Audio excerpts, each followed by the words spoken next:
From Tally to Cali, it's time to wake up. Wake up! Wake up!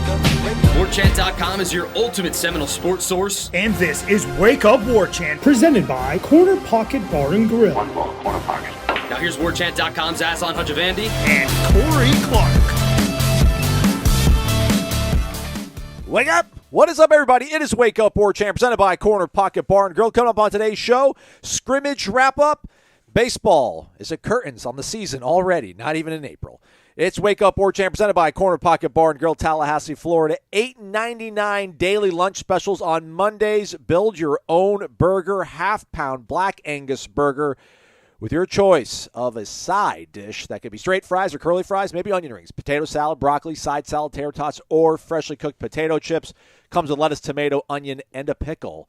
Half-pound Black Angus burger. It's your daily lunch special over at the Corner Pocket Bar and Grill on Mondays. Check it out. If you don't have plans for tomorrow on Tuesday, check it out. It's going to be trivia night at the Corner Pocket Bar and Grill. Can't go wrong any day of the week, whether it's socially or I wanted to find some word that started with an S that has with food, Corey, but I failed everybody. So just go to the Corner Pocket Bar and Grill, 2475 Appalachia Parkway.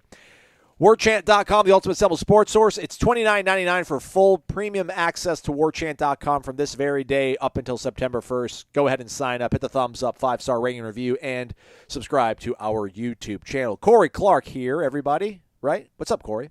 What's up, buddy? How are you? You doing all right? Yeah, man. Very stressful weekend on the sports books. Watching great basketball, though. It was a great weekend. Great little weekend. How about you, man? Brady bounced back, strong bounce back from Brady this weekend? Well, I wouldn't say that, but, I made it down to Tallahassee on Saturday in time for the concert we went to on Saturday night. Little Nate Bargatze was at the Civic Center. He's one of our favorite comedians, and Stephanie got me that for Christmas. So that was cool. And then, went over to CP right after that. Went over to Corner Pocket, was there for a couple hours, hanging with friends, watching Gonzaga get destroyed. It was a good night. It was a good night by all.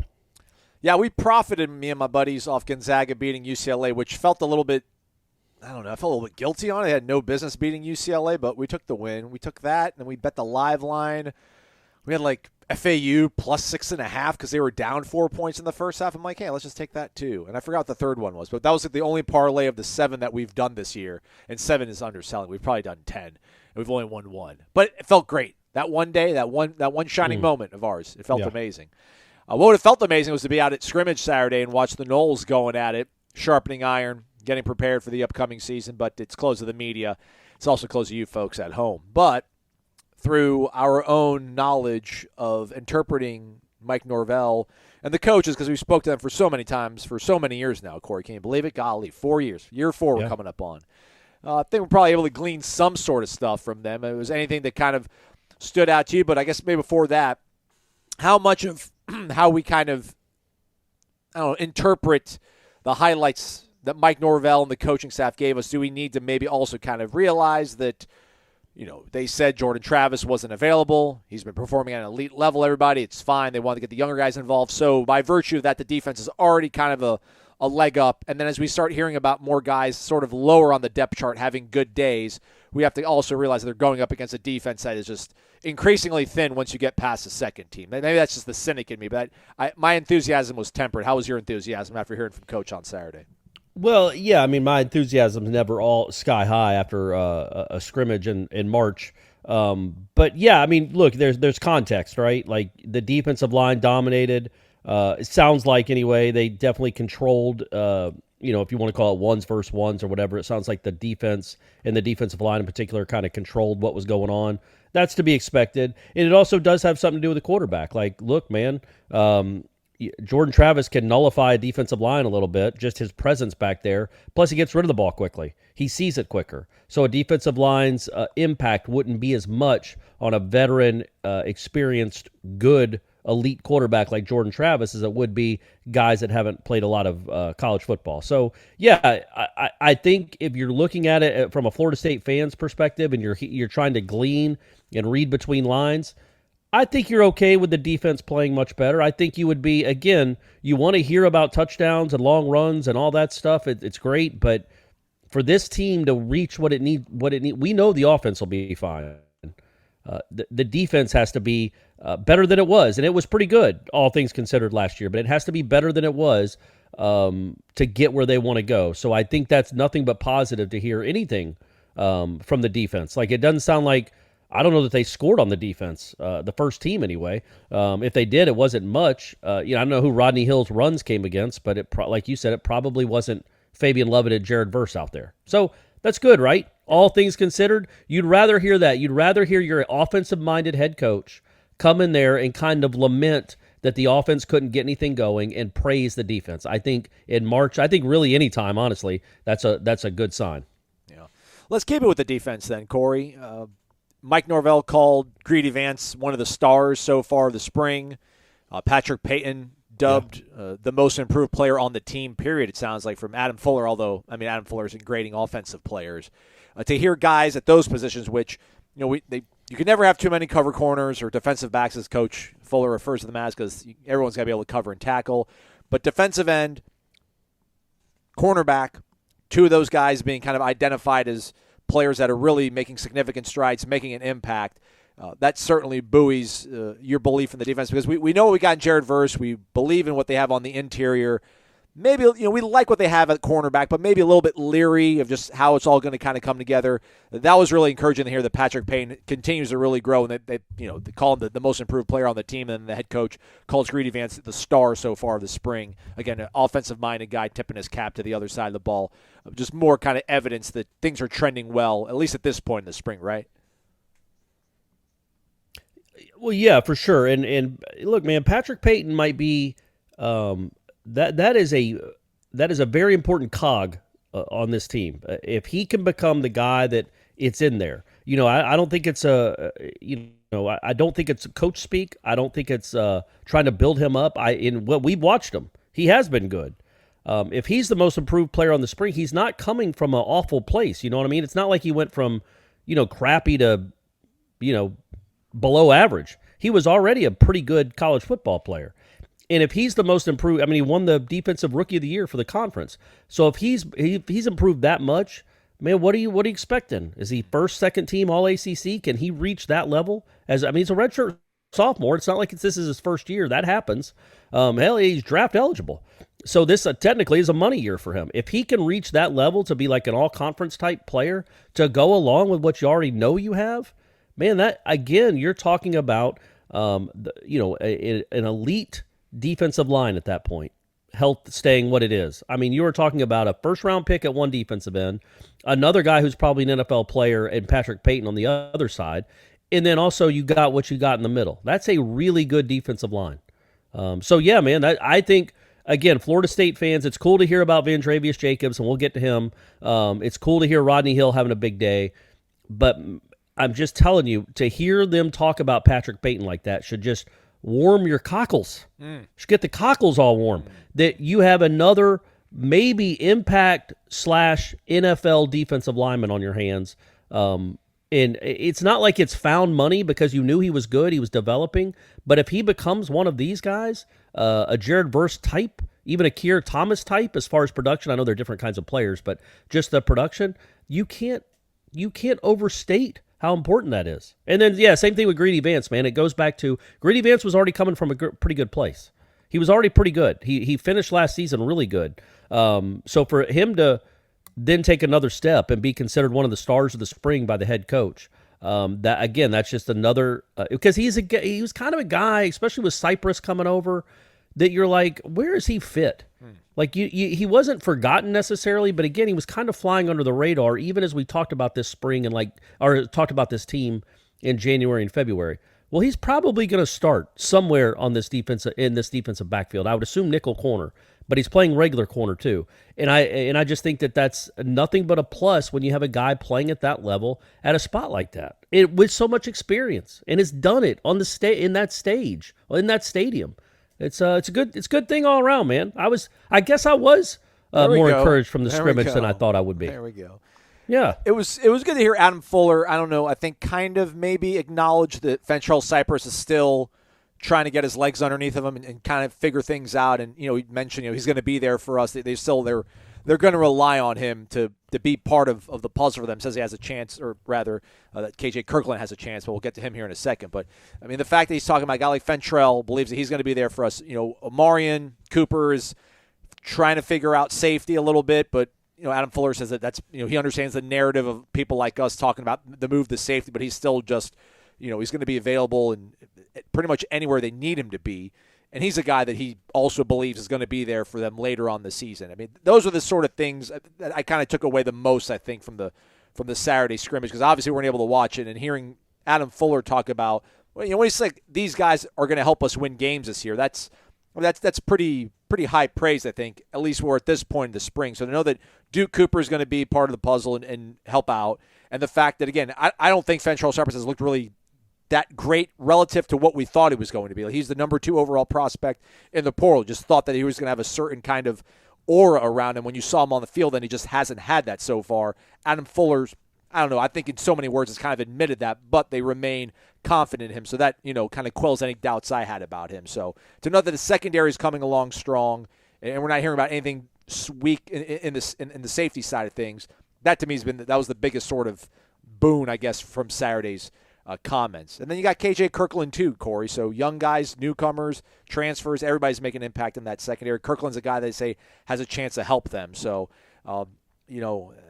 having the secondary being able to rise up, I guess, this early on, another just part of what we need this defense to do if they want to, again, be a little bit better than they were last year.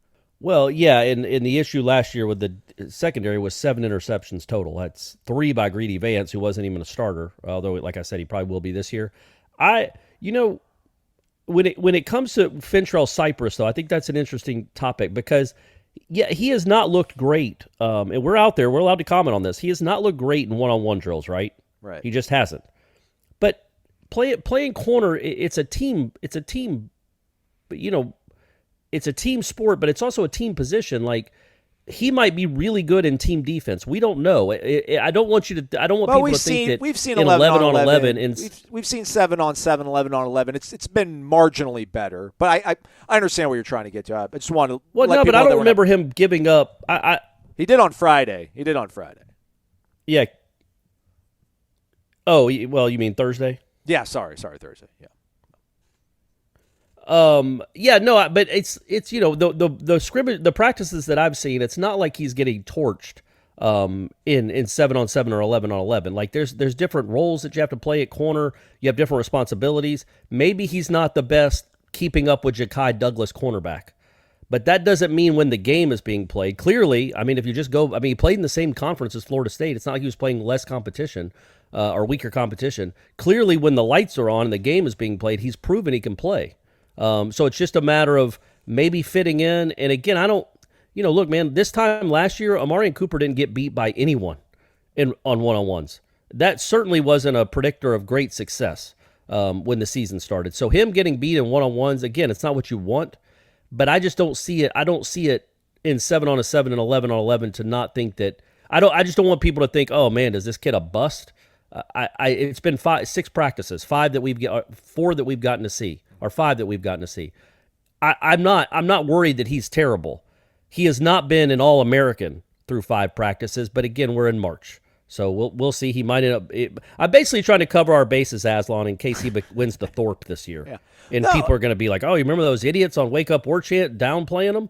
Yeah, no, I'm just, again, he has not looked the part of the number 2 overall prospect in the portal, but is coach that's responsible for putting him in the right places, believes in the guy, knows that he's going to be there for them towards the end of the season when they're going to need him. So, again, that's what made me feel good about it, because if he would have hemmed and hawed or pivoted and talked about somebody else, but he kind of took that one head on, and that kind of made me feel a little bit better. To bring it back down to the defensive line, just how – I don't know if we could even really oversell, if it's possible to oversell, just how important it would be for Patrick Payne to make another step.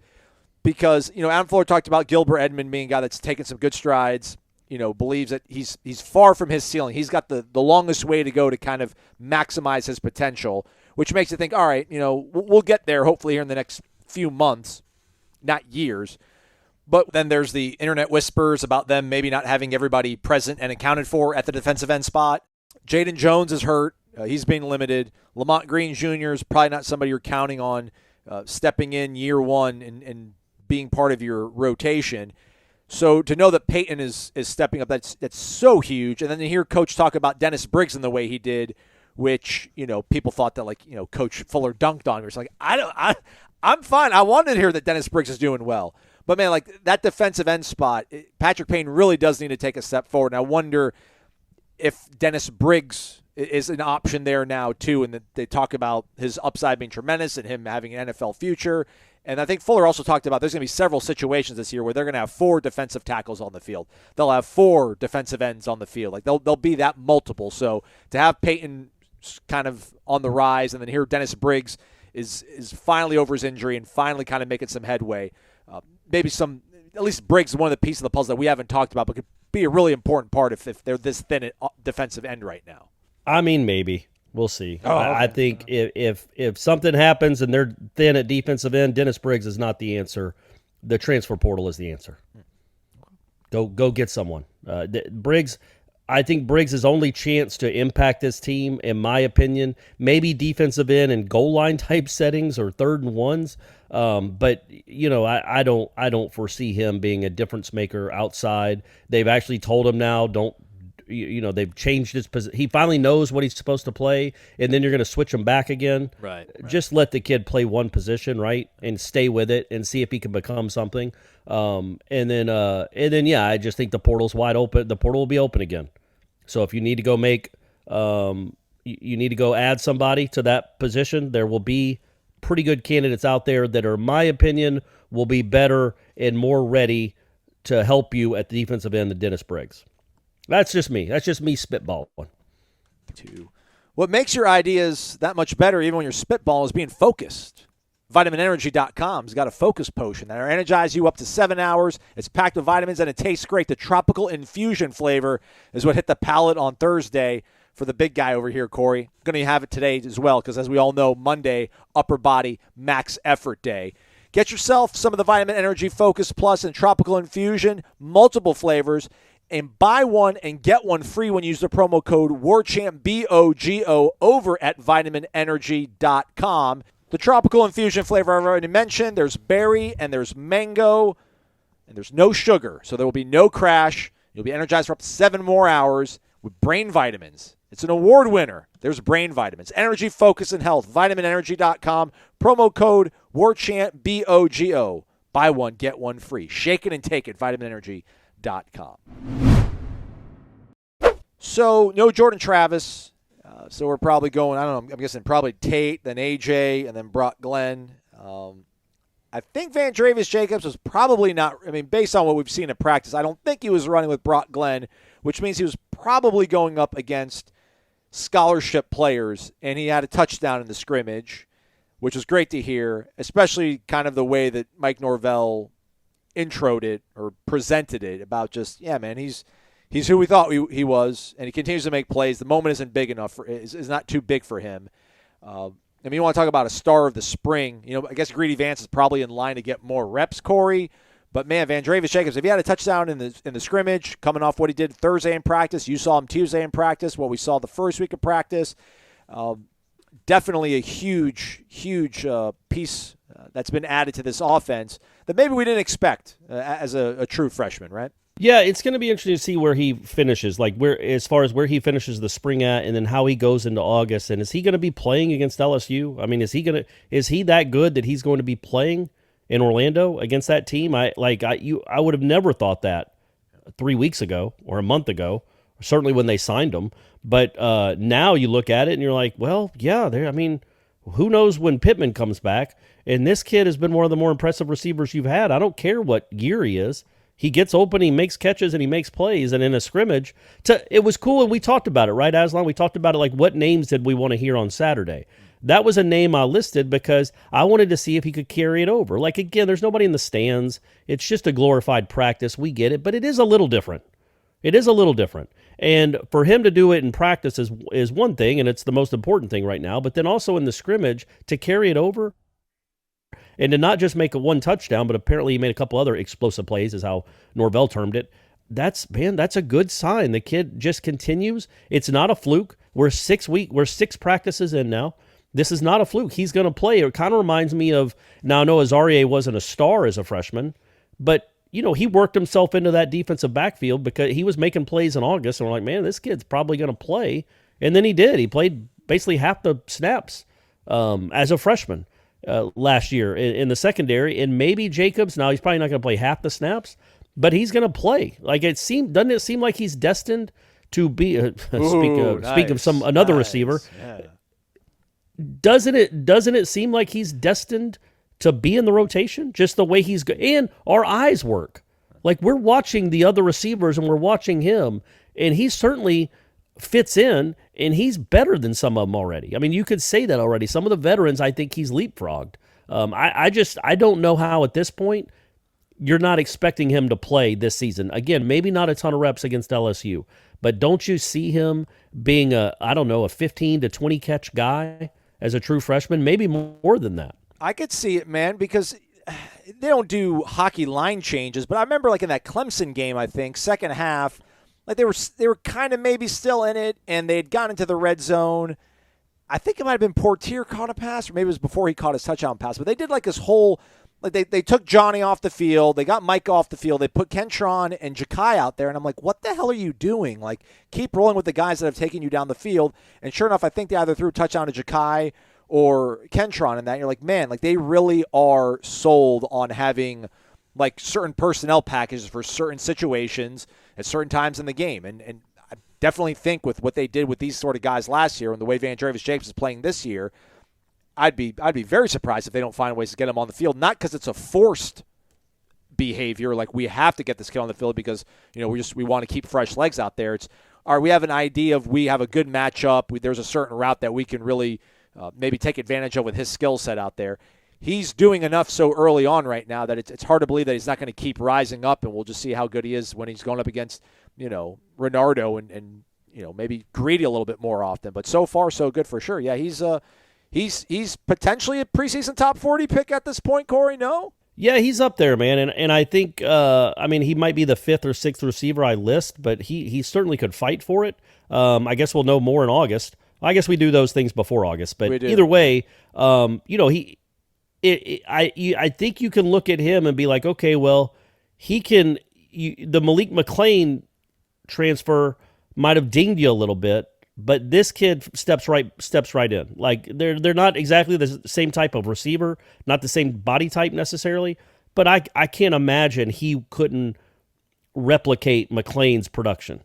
I'm sold on the kid. And again, hearing what he did in the scrimmage makes me even more sold. Like I'm done couching it now. Like this kid is good. This was I don't want to call him a steal because wasn't he a 3 or 4 star recruit? I don't know. Wasn't exactly a diamond in the rough, but he wasn't the number 1 player in the country. He wasn't in the top 10. So this was a really good get. And this kid is, I would be really surprised at this point if he doesn't start for at least 2 years here. Like he just seems to have it. Whatever it is, he has it. And so, I don't predict that he'll start as a true freshman, but I certainly think he's going to see the field, man. That's a really good hit. And then we'll wait till when Hakeem comes around. And comes around like fulfills his potential. Now all of a sudden you're going to look at, oh man, this is going to be just these 2 guys. And the third receiver hadn't even gotten here yet. Those 2 guys, man, that's a nice recruiting haul. When your 5-star isn't even the first freshman receiver we talk about, that's a good spot to be in. So that's a really nice bonus that this offense is going to have, is because he's different than all the other ones, right? Like Johnny's his own thing, he's his own unicorn, but this kid runs just differently than the other guys on the field. Like Winston Wright isn't a burner, he's quick, but he's not a burner.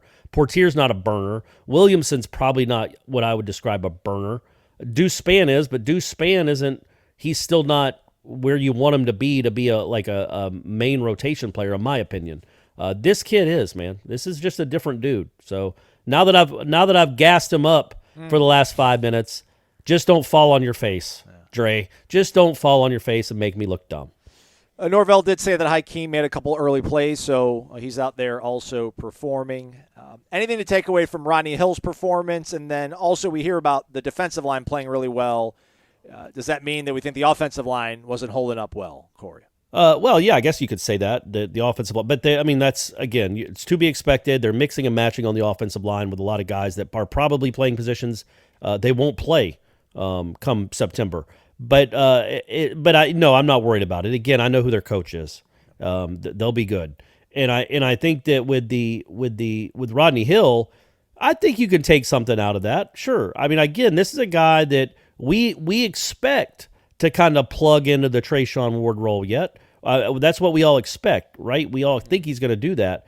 But until he's done it, we can't just assume it's going to happen. Like, Trayshawn Ward was a good college football player, still is.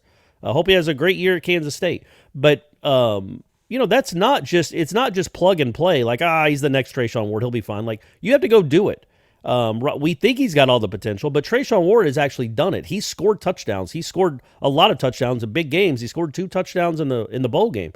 Like, that's not just as simple as, okay, we got another running back, he'll do what Trayshawn did. So for him to have a big game, like a big scrimmage like that, and to be probably the star of the offense and have, a couple of long runs and do what we hope Rodney Hill's going to do for a long time here, that only builds his confidence and makes him feel like if he's having any question at all about his role and his confidence and how he fits on this team, that certainly has to help, right? For him to be that big play guy and make big plays like that. Yeah. And then I was trying to get some information out of Coach Atkins about offensive line and where they're at, putting guys in roles, but he wasn't biting on it. So, yeah, I think the fact that probably the defensive line is much more like cohesive in terms of who they're going to be right now at this point. The offensive line is not. Obviously favors the defensive line. And the fact that Rodney Hill was able to still go out there and bust off a couple of runs apparently, some really big runs, it just shows you that he's got a special knack to maybe overcome any kind of deficiency in front of him. So always good to hear. How about Brock Glenn? Apparently he was live. No green jersey on him. Chubba Purdy approves this message, I think, Corey. Right. I don't know about that, why they felt the need to do that, but that's cool. And again, what Atkins said about him after the scrimmage on Saturday is the stuff that I've been saying about him, and that's just great minds thinking alike. We all get it. I would say I'm the Alex Atkins of Warchant. Okay. Probably right, wouldn't you say? Accurate. But the fact that he says he's so poised and he's so he just is I can't remember the exact wording he used, but it was basically calm, isn't overwhelmed, just looks the part, looks like he's comfortable out there. That can't be overstated, man, that how important that is for a kid. I just don't think that's normal, much like what Dre Jacobs is doing. I don't think the way Brock Glenn looks in these practices, and apparently how he looked in the scrimmage, that because they said he had a good scrimmage, or at least a pretty good scrimmage. Again, we don't know. We don't get any stats, and we don't get any video. But I just think that is more important than even numbers and stats, is just being confident out there, competent even, just looking like a quarterback. And when he gets in the practices that we watch, it just looks, and I'm not trying to kill the kid because A.J. Duffy might be awesome, but it looks different than the way A.J. Duffy looked last year. And to keep that going further, it looks different than it looked with Tate Rodemaker when he was a true freshman. He's just calm. It's just abnormal to be as calm as he seems to be and execute at the level he executes. And don't just throw it up for grabs every throw. Don't throw it out of bounds because you don't see it right away. Don't just tuck it and run because you don't see it every way. He seems to have some control when he's out there, even when it's third string or fourth string or whatever, that is really encouraging. And again, we're 6 practices in. We'll see. He's got a long way to go. He's not Jordan Travis. He's not Tate Rodemaker, but right now. But man, that is a good sign for a kid that young that should, like you've said, should be getting ready to go to prom, to seem that comfortable in a college scrimmage setting, in college practices setting. That's so yeah, man. I'm high on that kid. I think he has a chance to really, maybe, honestly, compete for the starting spot next year. Oh wow! Look at that. Break that one out, producer Ben. Break that one out. Post it all over the internet, get that one going viral. There's different kinds of poise. Probably there's different kinds of patience in the pocket, and there's I'm just going to stand in the pocket and I have a green jersey, and I know I'm just going to keep trying to stay here until something opens up downfield, which saw some of that from one of the quarterbacks on Thursday, and it just kind of makes me shake my head where it's like, man, do you have awareness of what's going on? Like, this is not how it's going to happen in real life, man. Like, when that green comes off you, like, you're in the ground right now. You're hurting, and you're still trying to, like, look downfield, like, either get the ball out of your hands or run out of there. But it sounds like that's not the kind of poise that Brock Glenn is showing. But at the same time, Brock Glenn was probably going up against, 80% walk-ons. But again, hey, he's really young. Sometimes some people might say, Corey, that, you can break them before you can make them. So best to maybe just kind of slow play before we unleash possibly what we have with our guy, Brock Glenn.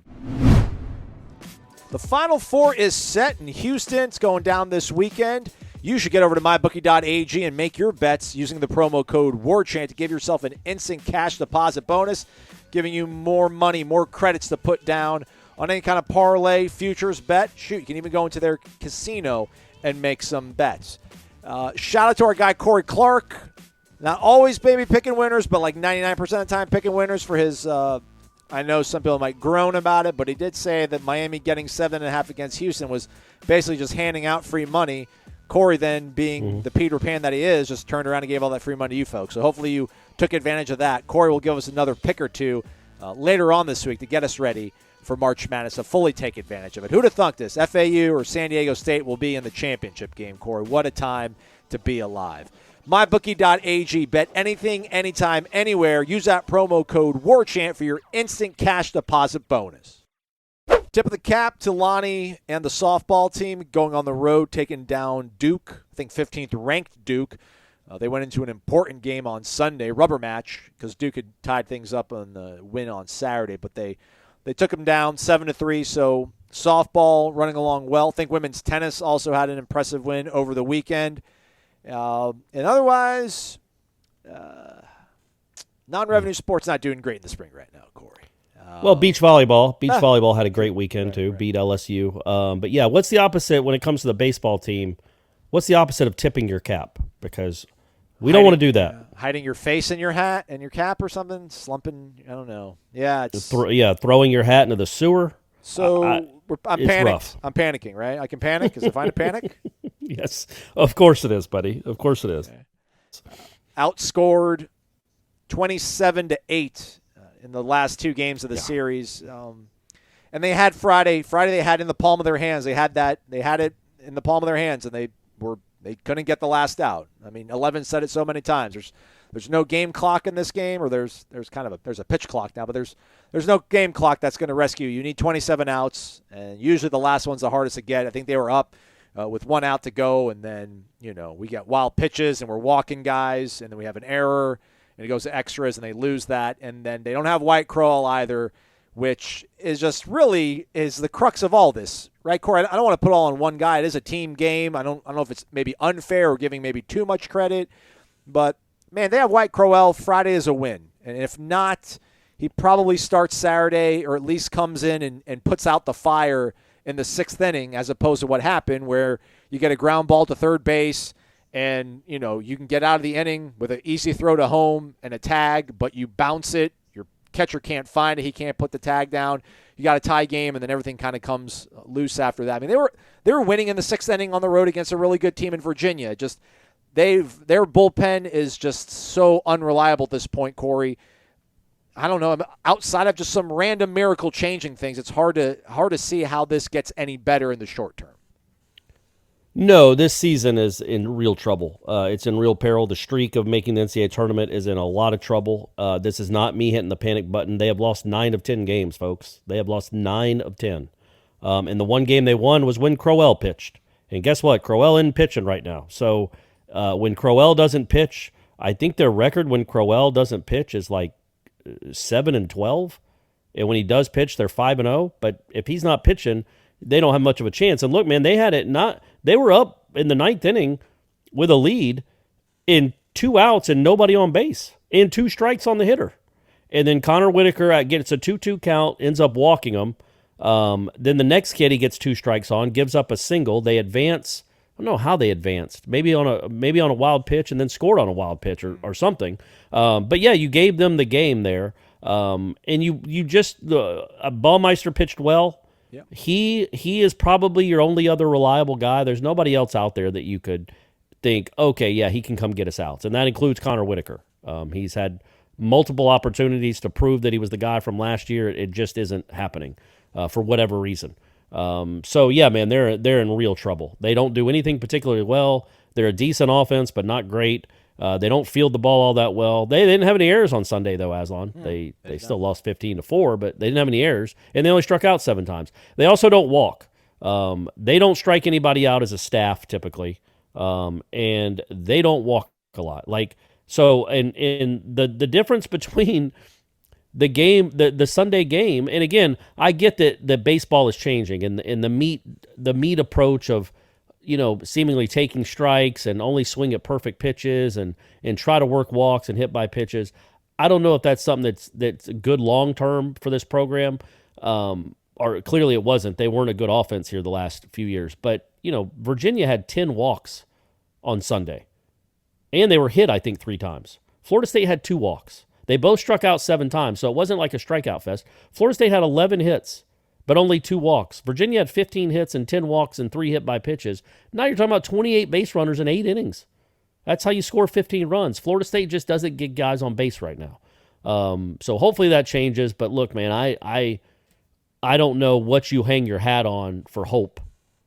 They have not gotten one quality start on a Sunday all year. Baumeister is good. Crowell is good. Crowell is great. Baumeister is probably pretty good, but that's about it. And Tibbs and Jaime Ferrer can hit, and that's about the extent of things. So I don't know. They play Florida on Tuesday. That's in Jacksonville. I don't know how you can imagine they're going to win that game. They just don't have the arms. He's right. They just don't have the arms. And I think what we have to do is look at this baseball season much like we looked at. Well, there's 2 ways it could go, right? Like the bowl streak ended under Taggart. And you're like, okay, well, those were mostly Jimbo's players. Let Taggart get his guys in it. Well, that didn't happen. He was gone in 12 months. Not even that, 11 or 10 months. And then Norvell takes over, an even worse program that Taggart inherited. And that first season was a mess, not just because of COVID. The roster was bad. Everything was bad. It was a mess. And people rightly wondered after he started his career 3-10, well, can this guy coach? Is he over his head? And clearly he wasn't.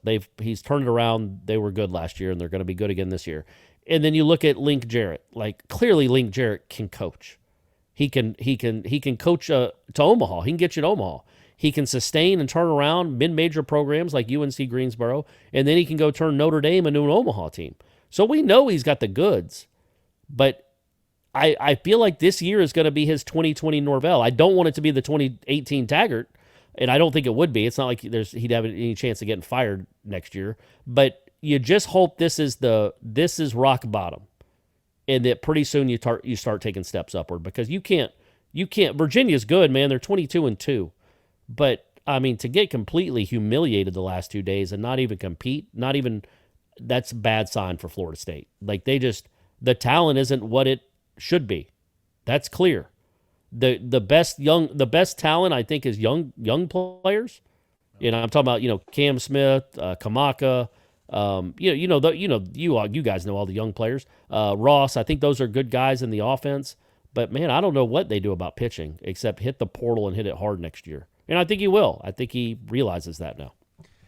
Yeah, I mean, it was 3-3 going into the bottom of the 6th on Saturday. Again, they lost by 1 run on Friday night. So, I mean, as bad as it ended up being on Saturday and Sunday, they were in the fight on Saturday. I mean, the only thing that you can maybe kind of hang your hat on is that, I mean, the more of these games that they're playing, for better or worse, they're getting a better idea of like who they cannot count on, maybe. I don't know if they found anybody that they can count on, but they certainly are finding out guys they absolutely cannot count on.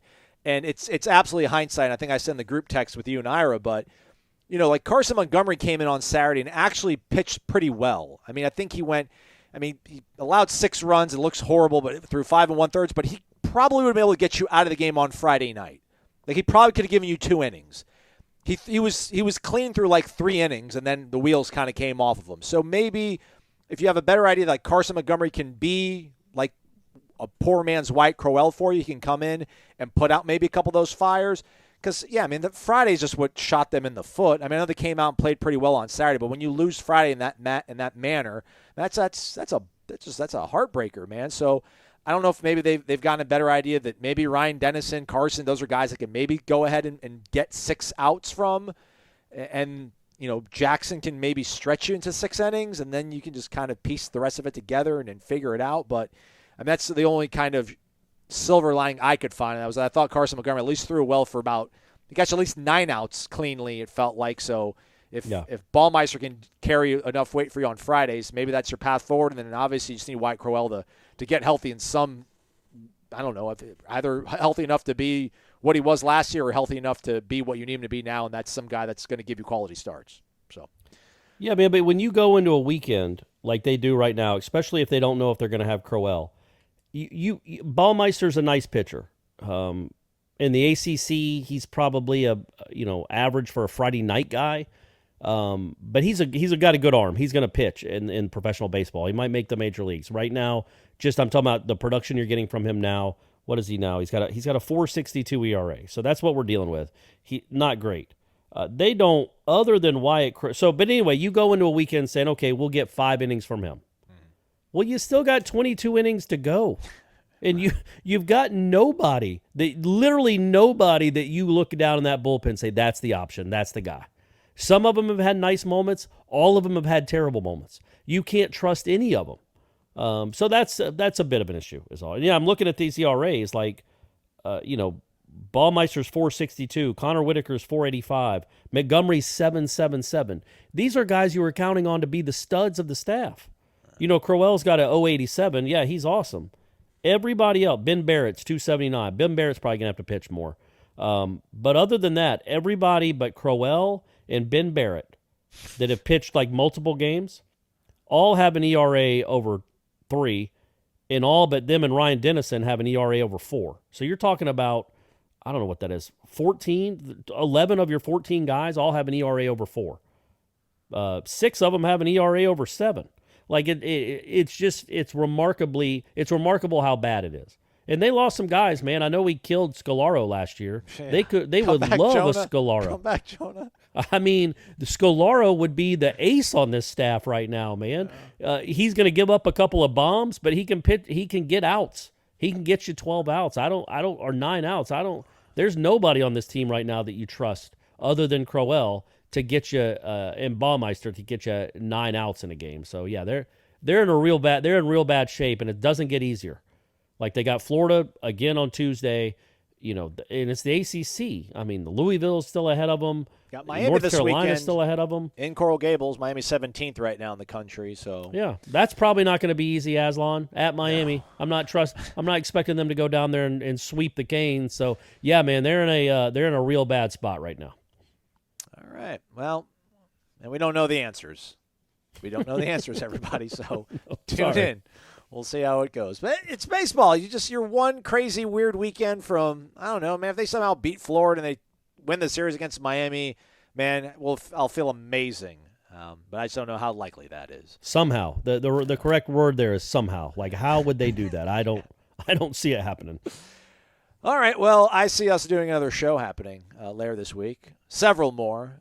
Florida State off today, but they'll be back practicing on Tuesday. So they go Tuesday, Thursday, and scrimmage on Saturday, I think, from here on out up until the spring showcase April 15th. Or is that tax day? I'm thinking about April 15th. No, April 15th. You're right. April 15th, yep. Right on. So, in the meantime, though, I'm pretty sure we'll do the Monday Smash. Some combination. Maybe Tom and Jeff, Tom and Ira, Ira and Jeff, Jeff and Corey. Who knows? Tune in, though. It usually goes on, I think it's 7 o'clock, the Smash. Mm-hmm. Yep. Jeff Cameron Show, 1 to 3 o'clock, 93.3 FM, as well as Warchant TV. That's our YouTube channel you should subscribe to. It's totally free. Check out the Premium Recruiting Board for all your recruiting news and notes. And we'll squeeze every last bit of the scrimmage notes out over on warchant.com, the ultimate Seminole sports source. So stay tuned and connected for that. For Corey, I'm Aslan. Thank you for listening to Wake Up Warchant, presented by the Corner Pocket Bar and Grill.